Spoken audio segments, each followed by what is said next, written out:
tuan-tuan dan puan-puan, tempat ni nak pergi terlalu jauh. Kita mengambil masa daripada Malaysia ke sini, nak sampai lebih kurang hampir 24 jam. Naik kenderaan daripada Malaysia, Kuala Lumpur, ke Bukit Kayu Hitam, ke Thailand, Tanah Sari, sampai sini 24 jam. Bayangkan, dengan keadaan yang sangat daif, tanah merah, lecah.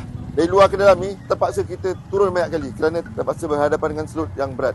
Kita lihat bagaimana rumah-rumah dibuat daripada atap rembia zaman tahun 60-an 70-an di Malaysia. Alhamdulillah sekarang berada di Madrasah Nurul Hidayah di Kampung Ulu, Bok Pian, Myanmar, bahagian daripada Tanah Sari, kampung-kampung Melayu. Di sini lebih kurang dalam 150 keluarga dan madrasah ini akan menempatkan kurang 50 pelajar yang berumur 15 tahun ke bawah yang boleh belajar agama, belajar Quran, belajar bahasa Arab, bahasa Jawi dan ilmu fiqh dan sebagainya.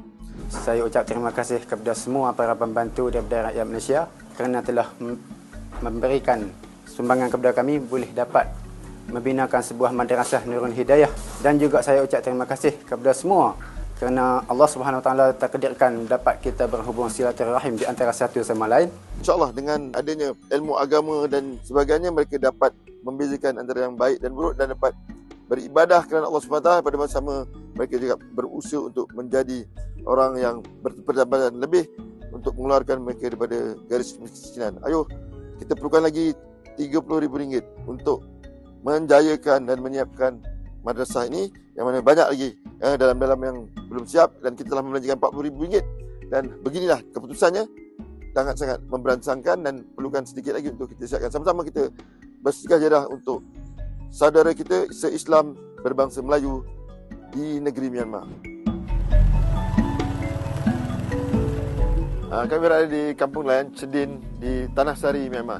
Tempat ni seolah-olah terputus hubungan daripada dunia luar. Daripada jalan besar, nak masuk ke sini dekat 2 jam. Kenapa? Kita terpaksa naik motor dan jalan ni, jalan tanah merah, berselut dan mengambil masa 2 jam, padahal tak sampai 10 km pun.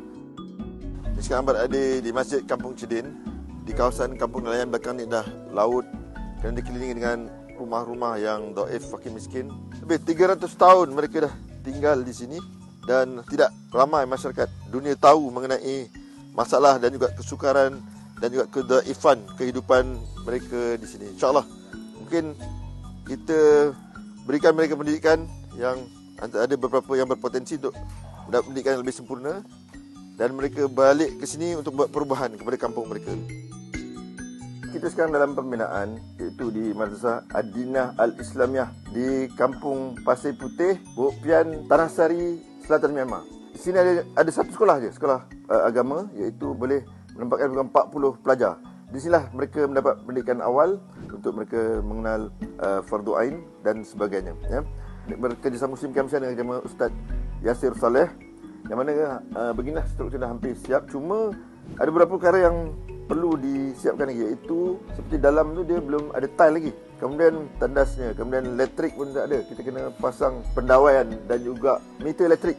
Kita perlukan sekitar dalam RM20,000 untuk menyiapkan semua ini. InsyaAllah akan jadi sedekah jarah, kerana ilmu ini ialah ilmu fardu ain, dan setiap mereka yang belajar dan mereka mengamalkan apa yang mereka belajar, semua akan dapat pahala kepada tuan-tuan semua, insyaAllah. Kalau kita flashback di negara kita, tahun 70 pun dah tak macam ini. Suasana yang berada di Kampung Sungai Siput di Tanah Sari, Myanmar ini. Inilah sekolah tempat mereka belajar. Jadi kami perlukan lebih kurang RM30,000 lagi untuk menyiapkan sekolah yang sedang dalam pembinaan. Selagi sekolah baru itu tidak siap, inilah tempat mereka belajar untuk bersyahadah, untuk belajar Al-Quran, untuk belajar solat, untuk belajar tulisan Jawi dan belajar agama, untuk mengenal Allah Subhanahu Wa Taala. Ayuh, saya menyeru dan merayu untuk tuan-tuan segerakan untuk wakaf. Tak banyak, RM30,000 untuk kita siapkan. InsyaAllah semua ini akan menjadi hasanah bila kita khususnya berada di alam barzah. Dan ingatlah pesan Nabi Muhammad SAW, 3 perkara yang akan kita tinggal bila kita mati dan akan terus mengalirkan pahala, iaitu satu ialah ilmu yang bermanfaat, kedua ialah sedekah jariah, dan ketiga ialah doa dari anak yang soleh. Sebab itu kita bersama-sama untuk menyiapkan segera bangunan sekolah di Kampung Sungai Siput, Tanah Sari, Myanmar ini.